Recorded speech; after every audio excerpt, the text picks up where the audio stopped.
ಈಗ ಅವರವ್ರ ವೈಯಕ್ತಿಕವಾದಂಥ ಬ್ಲೆಸ್ಸಿಂಗ್ ಮಾಡೋದಾಗಲಿ, ಅಭಿಪ್ರಾಯ ಪಡೋದಾಗಲಿ, ಅಥವಾ ಏನಾದ್ರೂ ಎಕ್ಸ್ಪ್ರೆಸ್ ಮಾಡೋದಾಗಲಿ, ಅದು ಎವರಿಬಡಿ ಪ್ರತಿಯೊಬ್ಬರಿಗೂ ಅವ್ರದ್ದೇ ಆದಂಥ ವೈಯಕ್ತಿಕವಾದಂಥ ರೈಟ್ಸ್ ಇರುತ್ತೆ. ಅದು ಹೇಳಿರ್ತಾರೆ. ನಮ್ಮ ಪಾರ್ಟಿನಲ್ಲಿ ಆ ಪ್ರಶ್ನೆನೇ ಇಲ್ಲ. ಈಗ ಡಿ ಕೆ ಅವರು, ಸಿದ್ದರಾಮಯ್ಯನವರೇ ಭಾಳ ಅನ್ಯೋನ್ಯವಾಗಿ ಭಾಳ ಕಷ್ಟಪಟ್ಟು ಖರ್ಗೆಯವರು ಮತ್ತು ನಮ್ಮ ಸುರ್ಜೇವಾಲಾ, ರಾಹುಲ್ ಗಾಂಧಿಯವರು, ವೇಣುಗೋಪಾಲು ಇವರಿಬ್ಬರು ಸೇರಿ ಇವತ್ತು 138 ಜನ ತರಿಸಿರೋದು. ನಾನು ಅವ್ರ ಜೊತೆಯಲ್ಲಿ 2 ವರ್ಷ ತುಂಬಿದೆ ಕ್ಯಾಬಿನೆಟಲ್ಲಿ. ಪ್ರತಿ ಹಂತದಲ್ಲೂ ಸಹ ಅವರಿಬ್ಬರೂ ಮತ್ತೆ ನಾವು ಗೌರ್ಮೆಂಟನ್ನು ತರಬೇಕು, ಜನಪರವಾಗಿ ಕೆಲಸ ಮಾಡಬೇಕು ಅನ್ನೋ ಆಸಕ್ತಿಯಿಂದ ಇಬ್ಬರೂ ಅನ್ಯೋನ್ಯವಾಗಿ ಕೆಲಸ ಮಾಡ್ತಾಯಿದ್ದಾರೆ. ಆಲ್ಮೋಸ್ಟ್ ಅದು ಏನೇ ತೀರ್ಮಾನ ಆದ್ರೂ ನಮ್ಮ ಹೈಕಮಾಂಡ್ ಜೊತೆ ಕೂತ್ಕೊಂಡು ಇಬ್ಬರೂ ತೀರ್ಮಾನ ಮಾಡ್ಕೊಳ್ಳೋತ ಅವ್ರಿಗೆ ಒಂದು ರಿಲೇಷನ್ಶಿಪ್ನ ಇಟ್ಕೊಂಡಿದ್ದಾರೆ. ಸೊ ನೀವು ಮೀಡಿಯಾದವ್ರಿಗೆ ಅದು ಏನು ಆ ಥರನೋ ನನಗೆ ಗೊತ್ತಿಲ್ಲ. ಈಗ ಹಿಂದಿನಿಂದನೂ ನಾವು ನೋಡ್ತಾ ಇದ್ದೀವಿ, ಸ್ವಾಮೀಜಿಯವರಿಗೆ ನೀವು ಯಾಕೆ ಹೇಳಿದ್ರಿ ಅಂತ ನಾವು ಕೇಳೋಕ್ಕಾಗತ್ತಾ? ಅಥವಾ ಡಿ ಕೆ ಅವರು ಹೇಳ್ಬೇಡ ಅಂತ ಹೇಳೋಕ್ಕಾಗತ್ತಾ? ಸಿದ್ದರಾಮಯ್ಯನವರು ಯಾಕೆ ಅಂತ ಹಿಂದೆ ಯಾರೋ ಒಂದ್ಸಲ ಹೇಳಿದಾಗ ಸಿದ್ದರಾಮಯ್ಯನವರು ಹೇಳಿದ್ರಲ್ಲ, ಅವ್ರ ಇಚ್ಛೆ ಅದು, ಅವರ ಅಭಿಪ್ರಾಯ ಅಂತ. ಹಂಗೆ ಸ್ವಾಮೀಜಿಯವರಿಗೆ ಭಾವನಾತ್ಮಕವಾದಂಥ ಒಂದು ಗೌರವ ನಮ್ಮ ಭಾರತ ದೇಶದಲ್ಲಿ, ನಮ್ಮ ರಾಜ್ಯದಲ್ಲಿ ಇದೆ. ಅದ್ರ ಬಗ್ಗೆ ಚರ್ಚೆಗೆ ಹೋಗುವಂಥ ಅದು ಬೇಡ. ಸ್ವಾಮೀಜಿಯವರು ನಮ್ಮೆಲ್ಲರಿಗೂ ಒಂದು ಗುರುಗಳ ಸ್ಥಾನದಲ್ಲಿದ್ದಾರೆ. ಅವರವರ ಅಭಿಪ್ರಾಯ ಅವ್ರು ಹೇಳಿರ್ತಾರೆ, ಅದನ್ನು ನಾವು ಹೆಚ್ಚು ಚರ್ಚೆ ಮಾಡೋದು ಬೇಡ.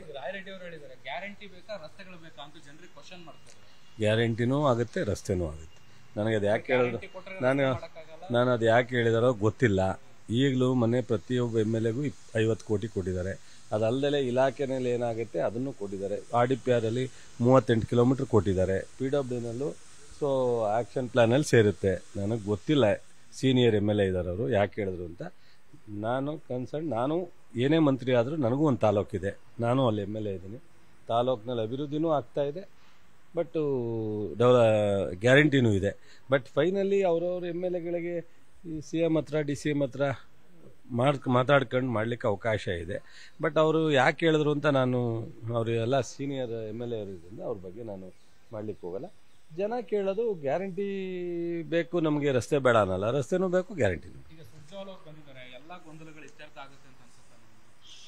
ಈ ಗೊಂದಲನೇ ಇಲ್ಲ.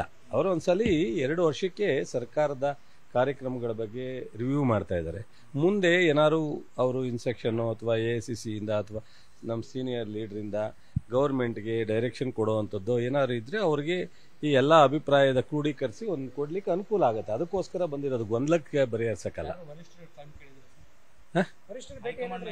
ನಾವು ಕ್ಯಾಶುವಲಿ ಬಂದಿದ್ದೀವಿ, ಯಾರು ಸಿಕ್ಕಿದ್ರೆ ಭೇಟಿ ಮಾಡ್ತೀವಿ. ನಾನು ಡಿಪಾರ್ಟ್ಮೆಂಟ್ ಪರ್ಪಸ್ಲಿ ಬಂದಿರೋದು ಡಿಪಾರ್ಟ್ಮೆಂಟು. ಸೊ ನನಗೆ ICAR ಮೀಟಿಂಗ್ ಇದೆ. ಅದಾದಮೇಲೆ ಸೆಂಟ್ರಲ್ ಮಿನಿಸ್ಟರ್ ಜೊತೆ ನಮ್ಮ ಇಲಾಖೆ ಅಧಿಕಾರಿಗಳೆಲ್ಲ ಬರ್ತಾ ಇದ್ದಾರೆ. ಒಂದು ½ ಅನ್ ಅವರು 3:45 ಟೈಮ್ ತೊಗೊಂಡಿದ್ದೀನಿ. ನಮ್ಮ ಕರ್ನಾಟಕದ ಒಂದಷ್ಟು ಪ್ರಪೋಸಲ್ನ ಅವ್ರ ಮುಂದೆ ಕೊಡ್ತೀನಿ. ಅದಾದಮೇಲೆ ನಾಳೆ ಟೈಮ್ ಇರುತ್ತೆ, ನಾಳೆ ಎಲ್ಲೇ ಇರ್ತೀನಿ. ಅವಾಗ ಯಾರಿರ್ತಾರೆ ನಮ್ಮ ಸೀನಿಯರ್ ಲೀಡರ್ಸು, ಖರ್ಗೆ ಸಾಹೇಬರು, ವೇಣುಗೋಪಾಲು ಅಥವಾ ಸುರ್ಜೇವಾಲಾ ಅಲ್ಲೇ ಇದ್ದಾರೆ. ಒಂದು ಸ್ವಲ್ಪ ಸಾರ್ವಜನಿಕ ಭೇಟಿ ಅಷ್ಟೇ, ನಂದೇನಿದೆ.